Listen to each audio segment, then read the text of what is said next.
Hello and welcome to this lecture. आज के इस लेक्चर में हम बात करेंगे प्रोसेस शेड्यूलिंग के बारे में।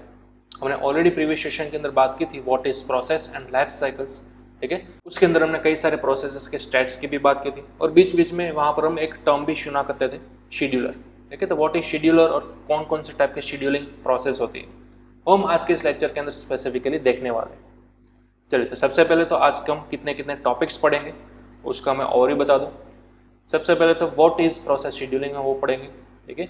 शेड्यूलिंग क्यू क्या होता है, टाइप्स ऑफ शेड्यूलर्स कितने कितने होते हैं, what is exactly context switch, uniprocessor and multi processor scheduling क्या होता है, एल्गोरिथम इवैल्यूएशन क्या होता है, ठीक है। तो ये सभी चीज़ें हम आगे आज के टॉपिक के अंदर पढ़ेंगे।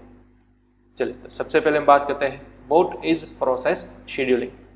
यहाँ पर आप देखिए, the act of determining which process is in the ready state and should be moved to the running state, it is known as the process scheduling। ध्यान दीजिएगा, जैसा मैंने अभी भी बोला, प्रीवियस लेक्चर के अंदर हमने प्रोसेस के कुछ स्टेट्स देखेंगे, राइट।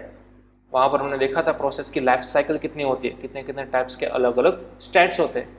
तो वहाँ पर हमने दो स्टेट्स को देखा था, एक था रेडी स्टेट और दूसरा था रनिंग स्टेट। तो यहाँ पर यही है, देखिए, the act of determining which process in the ready state. देखिए, अभी फिलहाल कौन सी प्रोसेस रेडी स्टेट में है और आगे रनिंग स्टेट के अंदर जाने के लिए रेडी है, उसी एक्ट ऑफ डिटरमाइनिंग को आप बोलोगे प्रोसेस शेड्यूलिंग करना। देखिए, रेडी स्टेट में से रनिंग स्टेट के अंदर मूव करना, वही प्रोसेस को आप बोलोगे प्रोसेस शेड्यूलिंग करना। कब किस प्रोसेस को आप रनिंग स्टेट के अंदर भेज सकते हो from the running ready state, इसी को आप बोलोगे प्रोसेस शेड्यूलिंग। क्लियर। अब देखिए, the prime aim of the process scheduling system is to keep the CPU busy all the time and to deliver minimum response time for all programs। देखिए, यहाँ पर उसका मेन प्राइम एम ही यही है कि process scheduling time को जितना हो सके उतना लो रखा जाए, ठीक है। To keep the CPU busy all the time, CPU को each and every time busy रखा जाए ताकि वो रिस्पॉन्स टाइम को कम से कम मिनिमम डिलीवरी टाइम के अंदर परफॉर्म कर सके, ठीक है, फॉर ऑल द प्रोग्राम्स। हाँ, for achieving this, the CPU scheduler must apply appropriate rules for swapping process in and out of CPU।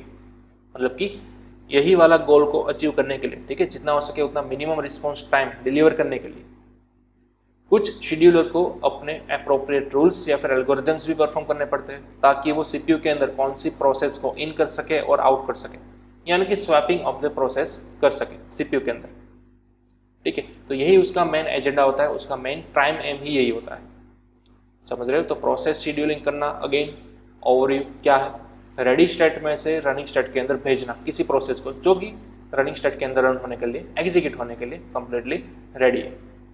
तो उसी एक्ट ऑफ डिटरमाइनिंग प्रोसेस को आप बोलोगे प्रोसेस शेड्यूलिंग, ठीक है। और यहाँ पर हमारा मेन एजेंडा क्या रहेगा, मिनिमम रिस्पॉन्स टाइम को जितना हो सके उतना कम रखा जाए, मिनिमम रखा जाए बाय बिजिंग CPU, ओके। और हाँ, स्वैपिंग प्रोसेस की, यानी कि CPU के अंदर इन करना और उसके अंदर से आउट करना, वो भी शेड्यूलर को ही डिसाइड करना होगा by using appropriate rules. Clear. चलिए, तो ये हमने समझा व्हाट इज प्रोसेस शेड्यूलिंग। अब हम बात करेंगे शेड्यूलिंग क्यूज के बारे में, what is exactly scheduling queues. तो देखिए, यहाँ पर सबसे पहले तो all processes upon entering into the system are stored in the job queue. ध्यान दीजिएगा, जितनी भी प्रोसेस सिस्टम के अंदर एंटर होती है, ठीक है, वो सबसे पहले स्टोर की जाती है जॉब क्यू के अंदर। Processes in the ready state are placed in the ready Q.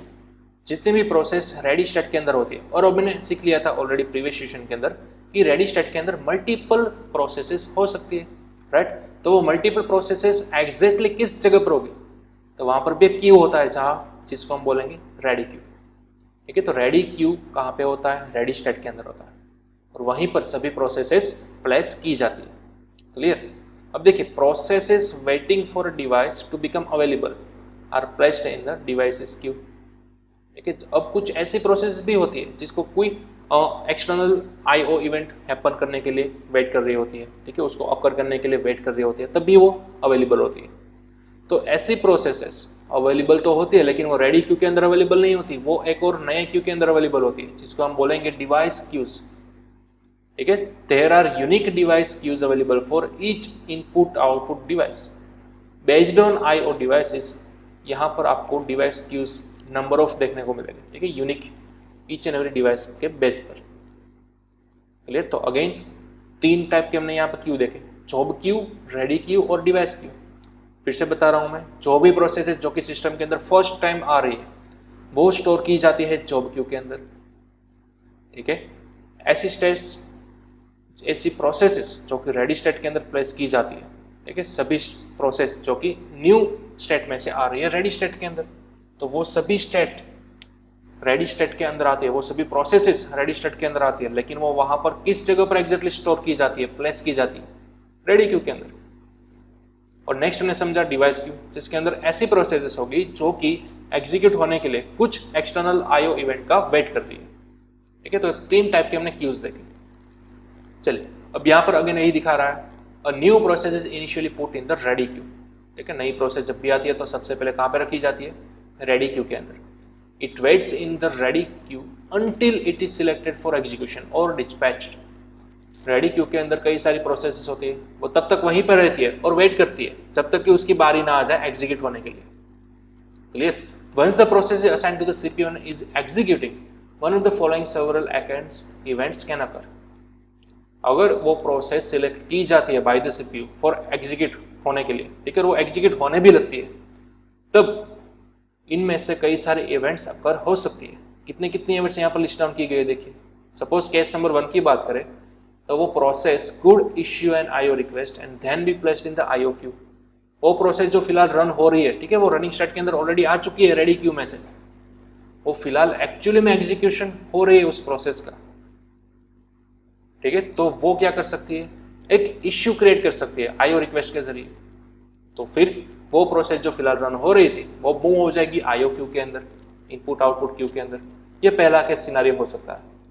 अगर मैं दूसरा केस सिनेरियो की बात करूं तो वहां पर क्या हो सकता है, the process could create a new sub process and wait for it termination. वो प्रोसेस जो कि फिलहाल ऑलरेडी रनिंग मोड में है, वो अपने under as a child process एक न्यू सब प्रोसेस क्रिएट कर सकती है और वो फिर उस प्रोसेस का टर्मिनेशन का वेट करती है। ले तो ये भी एक केस सिनेरियो हो सकता है। तीसरा केस सिनेरियो क्या है, the process could be removed forcibly from the CPU as the result of an interrupt and be put back in the ready queue. किसी इंटरप्ट की वजह से आपकी जो प्रोसेस थी वो फोर्सिबली यानी कि फोर्सफुली CPU में से रिमूव हो सकती है और बैक अगेन वो रेडी क्यू के अंदर आ सकती है, ठीक है। तो ये केस नंबर 3 हुआ, समझे, ठीक है। तो यहाँ पर 3 पॉसिबिलिटी सिनारियो आपके सामने रखे गए, केस 1, केस 2 और केस 3। और ये सभी केस सिनारियो कहाँ पे बात कर रहे हैं हम, किस कंटेक्स्ट की बात कर रहे हैं हम, जब भी आपकी प्रोसेस रनिंग स्टेट में होगी, एग्जीक्यूशन कर रही होगी, तब इन तीनों में से कोई एक केस सिनेरियो अकर हो सकता है। ये मैंने आपको बताया। या तो आपकी रनिंग प्रोसेस कोई IO रिक्वेस्ट के जरिए IO क्यू के अंदर चली जाएगी, ठीक है, या तो वो अपनी एक और नई चाइल्ड प्रोसेस क्रिएट करेगी और टर्मिनेशन का वेट करेगी, या फिर किसी इंटरप्ट की वजह से वो जो रनिंग प्रोसेस थी वो अगेन टर्मिनेट हो जाएगी और रेडी क्यू के अंदर बैक अगेन चली जाएगी। तो ये 3 पॉसिबिलिटीज है जब भी आपकी प्रोसेस रनिंग होती है तब। क्लियर? चलो अब मैं आपको एक फिगर दिखा रहा हूँ, एक डायग्राम दिखाऊंगा। इस डायग्राम का नाम है क्यूइंग डायग्राम। जो भी हमने अभी बात की, ठीक है, क्यूज की, वो सबसे पहले यहाँ पर किस तरह से हम पिक्टोरियल रिप्रेजेंटेशन के अंदर देखेंगे, ठीक है, वो समझ लेते हैं। देखिए यहाँ पर सबसे पहले एक नई प्रोसेस एंटर करती है, तो हमने अभी भी बात की वो रेडी क्यू के अंदर आती है, ठीक है, और यहाँ पर आपकी प्रोसेस सभी जो है वो रेडी स्टेट के अंदर होती है। क्लियर? तो कई सारी प्रोसेसेस यहाँ पर हो सकती है 1 by 1। उनमें से किसी एक प्रोसेस को यहाँ पर सिलेक्ट किया जाता है CPU के थ्रू, वो यहाँ पर एग्जीक्यूट हो जाती है और एग्जीक्यूट हो जाने के बाद वो यहाँ से टर्मिनेट हो जाती है। अगर वो यहाँ पर किसी रीजन की वजह से एग्जीक्यूट नहीं हो सकी, ठीक है, तो मैंने यहाँ पर दिखाया था आपको 3 टाइप्स की पॉसिबिलिटीज थी, राइट। तो वो तीनों पॉसिबिलिटीज यहाँ पर दिखाई गई है। एक और भी पॉसिबिलिटी दिखा दी है। देखिए हम बात करते हैं, अगर यहाँ पर एग्जीक्यूट होते होते कोई इंटरप्ट आया, ठीक है, तो वो चली जाएगी लास्ट केस के अंदर, यहाँ पर वेट फॉर एन इंटरप्ट। और अगर कोई इंटरप्ट आया तो फिर वो अगेन रेडी क्यू के अंदर चली जाएगी, ठीक है। ये हमने केस नंबर 3 की बात की। अगर केस नंबर 2 की बात करें या फिर केस नंबर 1 की बात करें, तो प्रोसेस जब भी आपकी रनिंग मोड के अंदर थी तो वो मे भी कोई IO रिक्वेस्ट कर सकती है। तो अगर उसने IO रिक्वेस्ट की, इनपुट आउटपुट की रिक्वेस्ट की, तो फिर वो प्रोसेस एग्जीक्यूशन मोड में से निकल जाएगी और वो चली जाएगी IO क्यू के अंदर, ठीक है। इनपुट आउटपुट क्यू किसी IO इवेंट का वो अकर करेगी, ठीक है, वेट करेगी, जैसे कोई स्पेसिफिक आईओ इवेंट अगर हो जाती है फिर वो अगेन चली जाएगी रेडी क्यू के अंदर। क्लियर।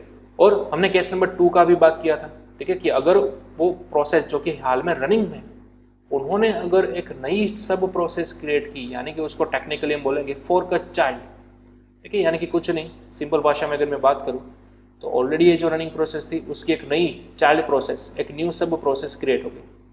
यहाँ पर वही स्टेट को दिखाया गया है, चाइल्ड एग्जीक्यूट्स, ठीक है, तो वो फिर क्या करेगा, अगेन रेडी क्यू के अंदर चला जाएगा जब तक कि उसके आगे की रन हो रही होगी प्रोसेस वो खत्म नहीं हो जाती तब तक। और एक और नया चौथा केस भी आपको यहाँ पर दिखाया गया है, टाइम स्लाइस एक्सपायर्ड। देखिए यहाँ पर क्या हो रहा है, किसी स्पेसिफिक प्रोसेस को रन होने के लिए जो भी रिक्वायर्ड टाइम चाहिए था उस टाइम को वो अबोव चले जाता है, यानी कि उस टाइम के अंदर वो प्रोसेस खत्म हो जानी चाहिए थी, लेकिन किसी रीजन की वजह से वो प्रोसेस खत्म नहीं हो पाई, सक्सेसफुली एग्जीक्यूट नहीं हो पाई, ठीक है, तो उसको असाइन किए गए टाइम क्या हो गया, टर्मिनेट हो गया, एक्सपायर हो गया, तो मतलब कि वो प्रोसेस रन नहीं हो सकी, इसलिए वो अगेन रेडी क्यू के अंदर वापस चली जाएगी।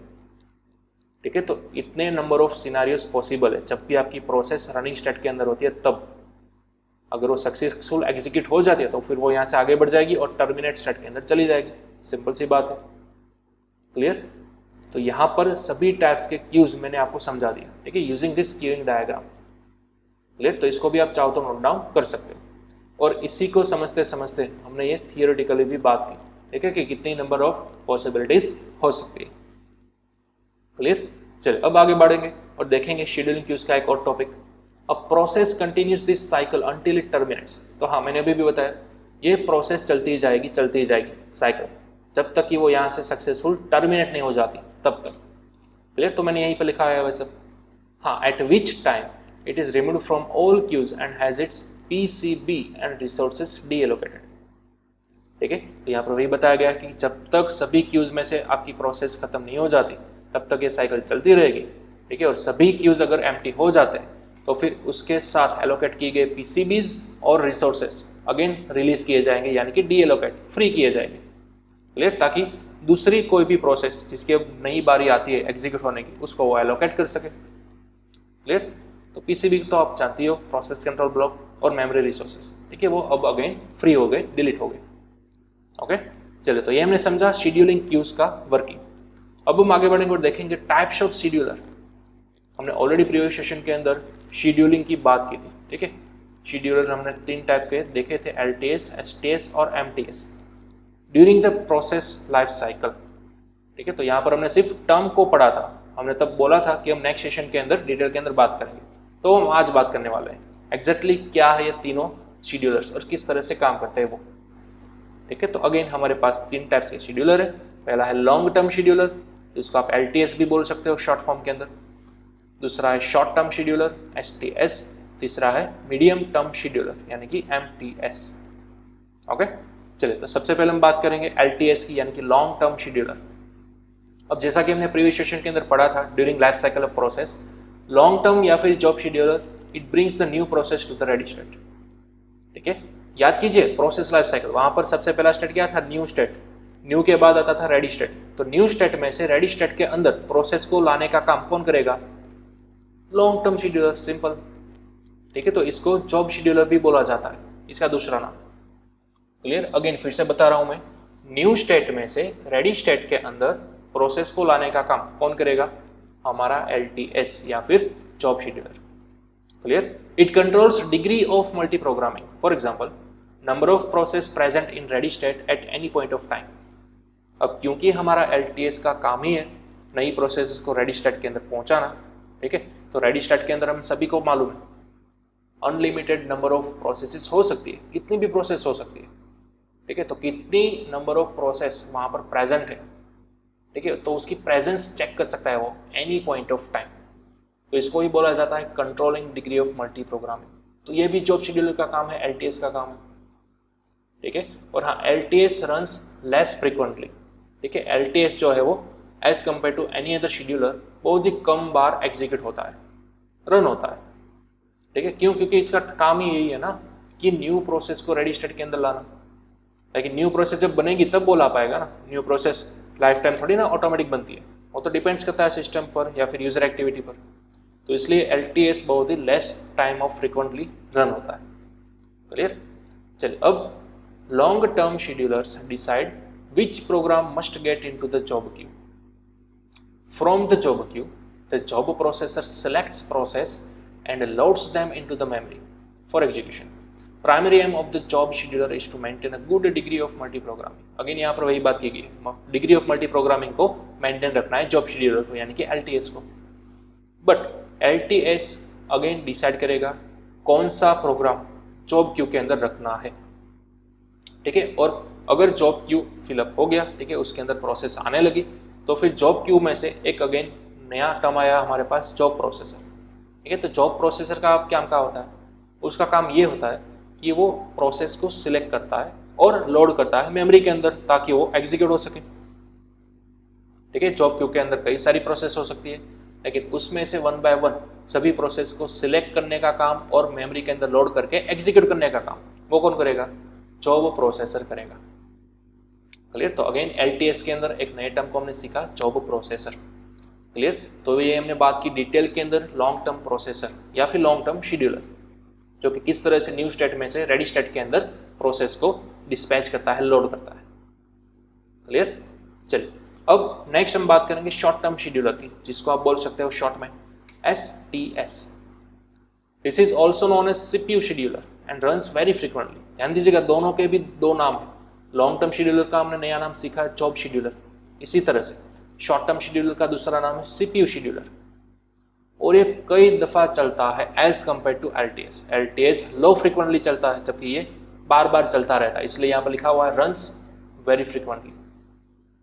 क्लियर? तो इसका काम क्या है? देखिए, the primary aim of the scheduler is to enhance CPU performance and increase process execution rate. इतनी भी नंबर ऑफ प्रोसेस एग्जीक्यूट हो रही है, उसका रेशियो क्या है, उसको इंक्रीज करने का काम वो है CPU शेड्यूलर का, यानी कि STS। ठीक है, CPU परफॉर्मेंस को एनहेंस करने का काम ही CPU शेड्यूलर का है, यानी कि STS का है। यही इसका प्राइमरी एम है। किसी ना किसी तरह से वो CPU का परफॉर्मेंस बढ़ाएगा अपने हिसाब से।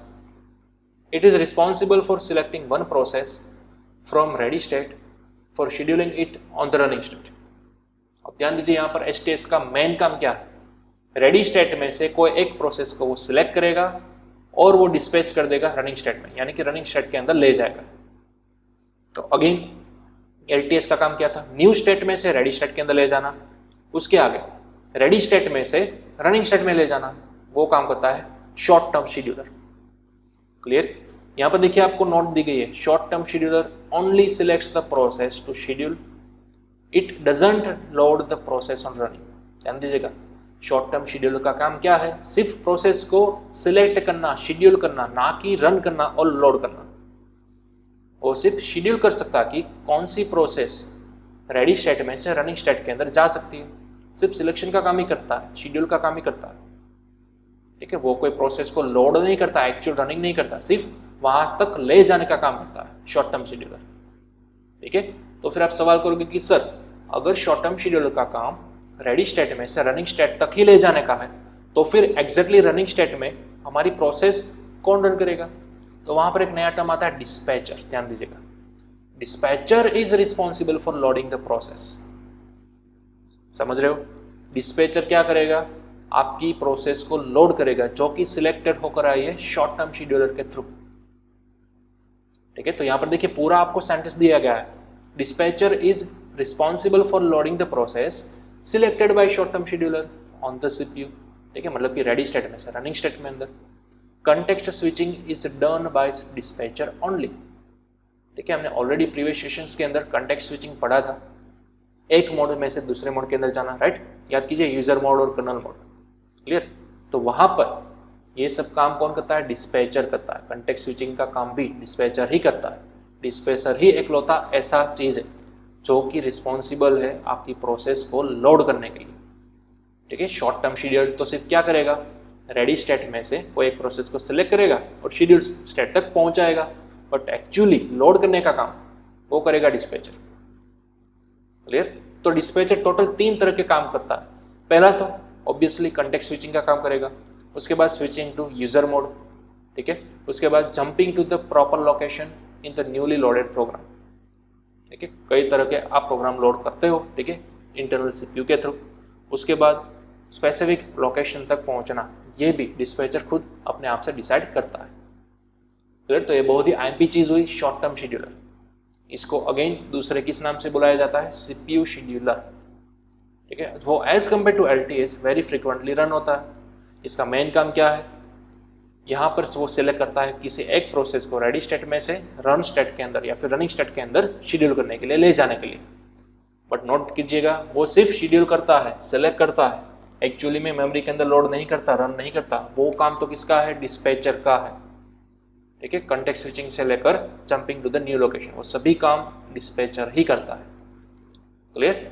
तो वन टाइप ऑफ ये आप फिलहाल इस लेक्चर के अंदर क्या समझ रहे हो? वो जो प्रोसेस की लाइफ साइकिल थी ना, ठीक है, उसका इनसाइट समझ रहे हो आप।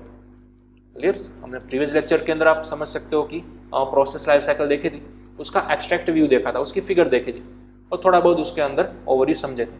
लेकिन यहाँ पर आप थोड़े डिटेल के अंदर डीपली गए, ठीक है, उस फिगर को बिहाइंड द सीन आपने जूम कर लिया और थोड़ा सा इंटरनल उसका इनसाइट्स आप देख रहे हो इस लेक्चर के अंदर। तो इसलिए हम थोड़ा डिटेल के अंदर जा रहे हैं, ठीक है, किस तरह से आपका शेड्यूलर काम करता है वो। ओके, चलिए अब अगर हम बात करें थर्ड टाइप की, तो वो है मीडियम टर्म शेड्यूलर। अब यहाँ पर इसका काम क्या है? देखिए, it is responsible for suspending and resuming the process. बड़ा ही सिंपल काम है। हमने प्रीवियस सेशन के अंदर, अगेन मैं रिपीट करूंगा, और प्रोसेस लाइफ साइकिल देखी थी, वहां पर हमने 7 स्टेट्स की भी एक फिगर देखी थी, याद कीजिए। ठीक है, वहां पर हमने 2 एक्स्ट्रा स्टेट देखे थे, सस्पेंडेड ब्लॉक्ड और सस्पेंडेड वेटिंग। ठीक है, तो वो भी हमने देखा था। तो वहां पर सस्पेंडेड स्टेट के अंदर ले जाने का काम कौन करेगी? Medium term scheduler, right. तो यहाँ पर इसलिए सेंटेंस दिया गया कि it is total responsible for suspending या फिर रिज्यूमिंग द प्रोसेस। ठीक है, सस्पेंड स्टेट तक ले जाना या फिर वहां से बाहर निकालना, दोनों काम कौन करेगा? एमटीएस ही करेगा। देखिए, this scheduler removes the process from memory and from active contention for the CPU and thus reduces the degree of multi programming. ठीक है, यहाँ पर क्या है? ये प्रोसेस को क्या करता है? मेमोरी पर से रिमूव करता है। तो इसलिए वो क्या करता है? डिग्री ऑफ मल्टी प्रोग्रामिंग को रिड्यूस करता है। At some later time the process can be reintroduced into the memory and its execution can be continued where it let off. This scheme is called swapping. ध्यान दीजिएगा, process जब भी अपने running state के अंदर होती है, हमने अभी भी शेड्यूलिंग क्यू के डायग्राम की मदद से समझा था, जब भी प्रोसेस अपने रनिंग स्टेट के अंदर होते ही, तो वहां पर 2 पॉसिबिलिटीज होती है। या तो सक्सेसफुल एग्जीक्यूट होकर टर्मिनेट हो जाती है, या फिर वो आईओ क्यू, ठीक है, या फिर वो ब्लॉक्ड क्यू उसके अंदर चली जाती है, या फिर वो डायरेक्टली इंटरप्ट हो जाती है। ठीक है, वो सब हमने देखा था फिगर के अंदर, किसी रीजन की वजह से। तो वो बैक अगेन, वो टाइप के इंटरप्शन के थ्रू वो बैक अगेन रेडी स्टेट के अंदर चली जाती है और फिर से वो जब भी रेडी हो जाती है कंप्लीटली, वो फिर से रन होती है रनिंग स्टेट के अंदर। लेकिन वो दोबारा जब रनिंग स्टेट के अंदर आती है, एक बार तो वहां पर रन होकर रेडी स्टेट के अंदर वापस जा चुकी थी, लेकिन उसका टर्न जब अगेन आएगा दूसरी बार, तो वो वहीं से कंटिन्यू होगी जहां से वो लेफ्ट हुई थी। ये पॉइंट कहना चाहता है। ठीक है, बैक अगेन जब भी वो रनिंग स्टेट के अंदर आती है, तो वहीं से कंटिन्यू करेगी अपना एग्जीक्यूशन जहां से उसने फर्स्ट टाइम छोड़ा था, लेफ्ट किया था। तो इस स्कीम को बोला जाता है swapping of the process, CPU in and CPU out. ठीक है, the process is swapped out first and is later swapped in by the medium term scheduler. तो यही एग्जैक्ट काम है एमटीएस का। ठीक है, सीपीयू इन और आउट करना प्रोसेस को, यानी कि स्वैपिंग करना, कब बाहर निकालना है और कब फिर से अंदर डालना है। ठीक है, ये काम है मेनली सीपीयू का, या फिर बोल सकते हो मीडियम टर्म शेड्यूलर एमटीएस का। क्लियर? तो इस तरह से हमने तीनों टाइप्स के शेड्यूलर को डिटेल में देखा। पहला ध्यान दीजिएगा, हमने कौन सा देखा? Long term scheduler. इसका सोलरली काम क्या था? न्यू स्टेट में से रेडी स्टेट के अंदर एक नई प्रोसेस को पहुंचाना। दूसरा हमने देखा शॉर्ट टर्म शेड्यूलर। इसका काम क्या था? ओनली शेड्यूल करना, रेडी स्टेट में से रनिंग स्टेट तक पहुंचाना किसी एक प्रोसेस को, ना कि उसको लोड करना, ना कि उसको रन करना। ठीक है, लोड करने का काम, रन करने का काम था डिस्पैचर का। क्लियर? देन आफ्टर अब हमने देखा मीडियम टर्म शेड्यूलर। इसका काम क्या है? किसी प्रोसेस को सस्पेंड करना या फिर रिज्यूम करना। दूसरे शब्दों में बोला जाए तो स्वैपिंग करना। ठीक है, स्वैप आउट करना यानी कि सस्पेंड, और स्वैप इन करना यानी कि रिज्यूम करना। क्लियर? तो ये काम था एमटीएस का, मीडियम टर्म शेड्यूलर का। क्लियर? अब आई होप आपको ये तीनों शेड्यूलर डिटेल के अंदर आ चुके होंगे। क्लियर? चलिए अब हम नेक्स्ट आगे बढ़ते हैं और देखते हैं स्वैपिंग प्रोसेस। जो मैं कब का बोल रहा हूँ स्वैप इन स्वैप आउट, वो बिहाइंड द सीन आप पिक्टोरियल रिप्रेजेंटेशन किस तरह से कर सकते हो वो। ठीक है, तो यहाँ पर देखिए MTS किस तरह से स्वैप इन करता है किसी प्रोसेस को और स्वैप आउट करता है, वो यहाँ पर दिखाया गया है। देखिए, स्वैपिंग में be necessary to improve the process mix or because a change in memory requirements requiring memory to be freed up. This complete process is descripted in this diagram. ठीक है, स्वैपिंग करना यहाँ पर कई दफ़ा नेसेसरी भी हो सकता है। क्यों? प्रोसेसिंग का मिक्स को इम्प्रूव करने के लिए, ठीक है, और अपने कुछ रिसोर्सेज को फ्री करने के लिए, मेमोरी की रिक्वायरमेंट को देखते हुए फ्री करने के लिए। ठीक है, तो कई दफ़ा ऐसी प्रोसेस ऐसे भी होती है जो कि CPU के अंदर इनफाइनाइट टाइम रन होने लगती है, तो फिर आपका सिस्टम हैंग हो जाता है, क्रैश हो जाता है। तो ऐसा तो नहीं होना चाहिए। तो थोड़ी देर के लिए CPU अपने आप उस प्रोसेस को क्या कर लेता है, क्यू के अंदर डाल सकता है और अगेन रेडी स्टेट के अंदर आप आ सकते हो, रेडी क्यू के अंदर आ सकते हो। जब तक रिक्वायर्ड रिसोर्सेज उसको नहीं मिल जाते, उसके लिए फ्री नहीं हो जाता, तब तक वो रेडी क्यू के अंदर पड़ी रहती है। ठीक है, और जब भी रिक्वायर्ड रिसोर्सेज उसको मिल जाते हैं वो फिर CPU के अंदर रन होने के लिए रेडी होती है। क्लियर? और जब भी वो सक्सेसफुली रन हो जाती है तो वो बाहर निकल जाती है टर्मिनेट स्टेट के अंदर। क्लियर? देखिए, अब यहाँ पर CPU में से किसी प्रोसेस को स्वैप आउट किया जाता है, partial executed swap out processes. कुछ रिसोर्सेज की वजह से वो अब आगे कंटिन्यू नहीं हो सकती। ठीक है, हाँ, कोई IO इवेंट होगी तो वो IO क्यू के अंदर जाएगी। अगर रिसोर्सेज उसको चाहिए, कोई मेमोरी रिसोर्सेज चाहिए जो कि थोड़ी देर के लिए उसके पास अवेलेबल नहीं है, तो फिर वो टर्मिनेट नहीं होगी, बट उसको क्या किया जाएगा, स्वैप आउट किया जाएगा। ठीक है, तो यहाँ पर इसलिए यहाँ पे लिखा हुआ है कि पार्शियली एग्जीक्यूटेड, थोड़ा सा तो यहाँ पर एग्जीक्यूट होकर ही आई है ये प्रोसेस। ठीक है, और इसको अगेन स्वैप आउट किया जाएगा बाकी प्रोसेस के कंपैरिजन में, और इसको अगेन स्वैपिंग किया जाएगा कहाँ पे, रेडी क्यू के अंदर। और जब तक वो स्पेसिफिक मेमोरी रिसोर्सेज फ्री नहीं हो जाते तब तक ये प्रोसेस यहीं पर रहेगी, और जब वो फ्री हो जाएंगे तब वो प्रोसेस अगेन यहाँ पर CPU के अंदर आ जाएगी एग्जीक्यूट होने के लिए। और ध्यान दीजिएगा, जब वो दूसरी बार स्टेट के अंदर आती है, ठीक है, रनिंग स्टेट के अंदर आती है वो, तब वो वहीं से स्टार्ट होगी जबकि वो पहली बार निकली थी। जहाँ से वो पहली बार निकली थी वहीं से वो स्टार्ट होगी, उसी पॉइंट से, ना कि एकदम जीरो से। तो इसलिए वो यहाँ पर रिज्यूम होती है, ना कि फर्स्ट टाइम स्टार्ट होती है। ठीक है, तो स्वैप आउट करना, स्वैप इन करना और वहीं से रिज्यूम कराने का काम, यह है मीडियम टर्म शेड्यूलर का काम, यानी कि MTS का काम। ठीक है, तो ये जो आप डायग्राम देख रहे हो, ये नीचे वाला थोड़ा डायग्राम मैंने कट कर लिया। ठीक है, और ऊपर ये सिर्फ नए डायग्राम को मैंने जोड़ दिया, तो इसलिए यहाँ पर लिखा हुआ है addition of medium term scheduling to the queue in diagram. जो लेक्चर के स्टार्टिंग में हमने देखा था ना, क्यू इन डायग्राम बड़ा वाला, इसी ब्लू फिगर का वाला, ठीक है, वो तो यहाँ पर नीचे पूरा है ही, उसके ऊपर की ओर हमने यहाँ पर ये पार्ट जोड़ दिया। क्लियर? जो कि स्वैपिंग की प्रोसेस रिप्रेजेंट कर रहा है वो। ओके, तो इसको भी आप नोट डाउन कर सकते हो, how to add medium term scheduling part to our queuing diagram. Clear? तो बाय होप आपको तीनों शेड्यूलर को डिटेल के अंदर समझ में आ गया होगा, और किस तरह से कौन से स्टेट में से किस स्टेट तक पहुंचाने का काम एग्जैक्टली कौन करता है वो। कई बार शेड्यूलर भी करते हैं, कई बार शेड्यूलर के अंदर मौजूद कोई नए टास्क भी करते हैं, राइट, कोई नए प्रोसेस या फिर डिस्पैचर, ठीक है, वो भी कर सकते हैं। चलिए, अब अगर हम नेक्स्ट बात करें तो यहाँ पर है क्यूइंग और शेड्यूलिंग का दोनों का मिक्स्ड डायग्राम। अब इसको आपको ध्यान से समझना है। देखिए, सबसे पहले यहाँ से हम स्टार्ट करेंगे, बैच जॉब्स, आपकी नंबर ऑफ जॉब्स जो होते हैं, ठीक है, वो यहाँ पर आते हैं, राइट। तो यहाँ पर उसका क्या बनता है, एक बैच बनता है, नंबर ऑफ जॉब्स का एक पूरा का पूरा बैच बनता है। ठीक है, तो हमने अभी अभी सीखा लॉन्ग टर्म शेड्यूल का काम क्या है, जॉब्स को रेडी क्यू के अंदर लाना। तो यहाँ पर देखिए, इसलिए इंडिकेट किया गया है लॉन्ग टर्म शेड्यूलर, जो क्या करेगा, आपकी पूरी बैच जॉब्स को लोड करेगा रेडी क्यू के अंदर। देखिए, यहाँ पर इंटरेक्टिव यूजर्स भी हो सकते हैं। क्लियर? अब रेडी क्यू के अंदर आ चुका है, नंबर ऑफ प्रोसेसेस या फिर number of jobs ready queue के अंदर आ चुकी है।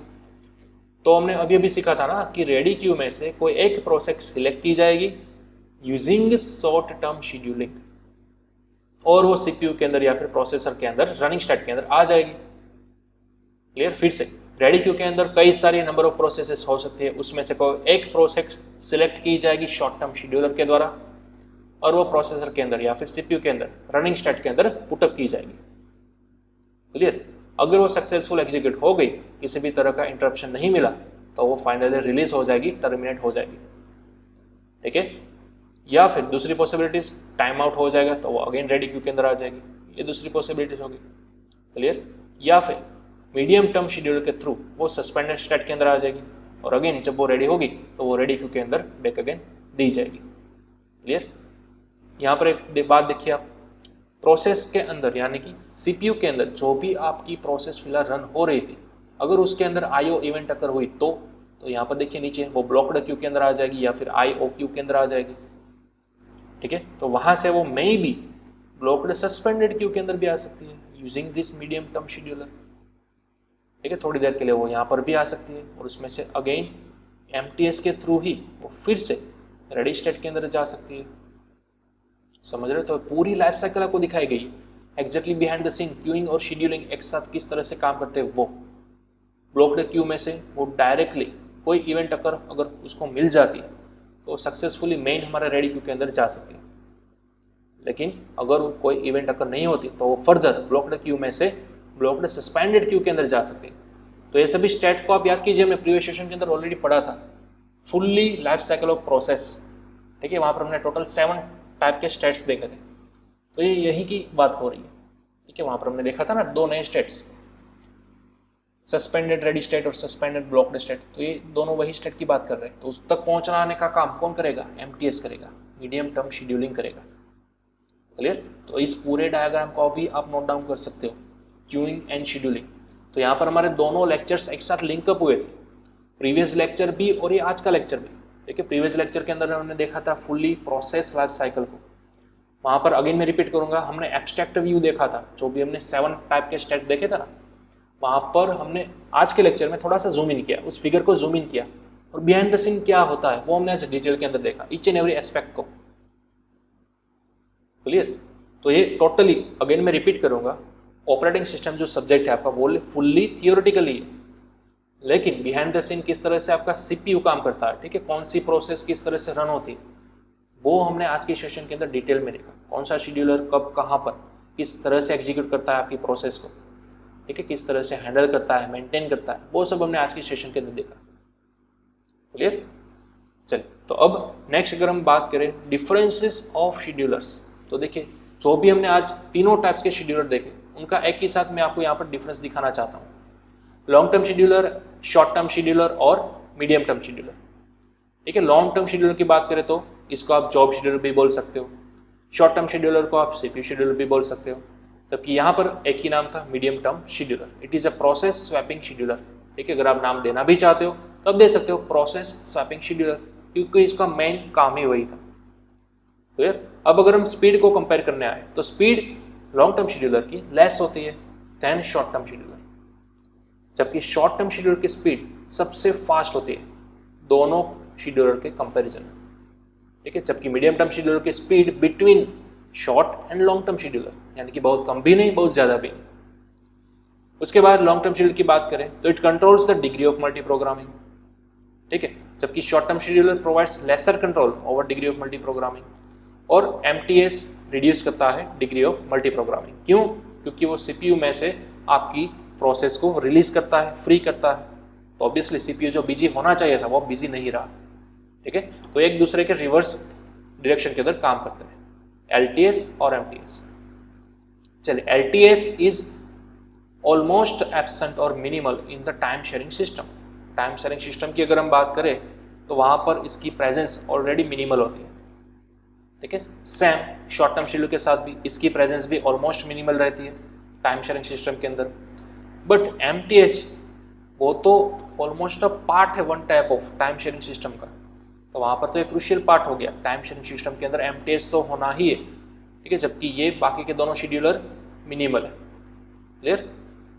चलिए, एलटीएस क्या करता है, selects process from pool and loads them into memory for execution. Long term scheduler क्या करता है, प्रोसेस को पूल में से निकालता है, ठीक है, उसको लोड करता है मेमोरी के अंदर। क्यों? क्योंकि उसका एग्जीक्यूशन हो सके इसलिए, क्लियर। जबकि एसटीएस का काम, it selects those processes which are ready to execute. ये सिर्फ उसी प्रोसेस को निकालता है, उसी प्रोसेस को सिलेक्ट करता है जो कि कंप्लीटली रेडी होने के लिए या फिर एग्जीक्यूट होने के लिए रेडी होती है, और उसको रनिंग स्टेट तक पहुंचा दिया जाता है, क्लियर। जबकि MTS इट कैन री introduce the process into memory and execution can be continuous. तो हमने अभी भी देखा स्वैपिंग की प्रोसेस, ठीक है, तो स्वैप इन या फिर स्वैप आउट करने की प्रोसेस कौन करेगा? MTS ही करेगा। क्लियर? तो तीनों का हमने डिफरेंट देख लिया, ठीक है, एक साथ। तो इसको भी आप आराम से नोट डाउन कर सकते हो, long term scheduler, short term scheduler और मिड टर्म शेड्यूलर। ओके, चलिए अब नेक्स्ट बात करेंगे हम कंटेक्स्ट स्विच प्रोसेस की।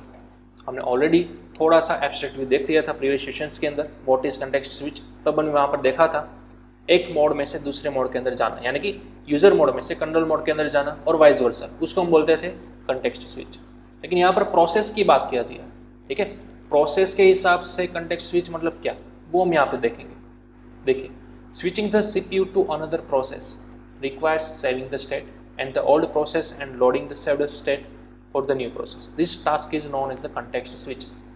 हमने अभी भी देखा कि MTS यानी कि हमारा मीडियम टर्म शेड्यूलर किसी प्रोसेस को थोड़ी देर के लिए सस्पेंड कर सकता है और अगेन उसको रिज्यूम कर सकता है, बट अगर वो रिज्यूम हुई तो वहीं से स्टार्ट होगी जहाँ से उसने लेफ्ट आउट किया था।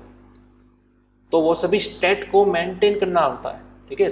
CPU को किस तरह से पता चलेगा कि ये वही प्रोसेस है जो ऑलरेडी एक बार आ चुकी है, तो उसका स्टेट कहीं तो मेंटेन होगा, ठीक है, किसी ना किसी तरह से तो मेंटेन होगा।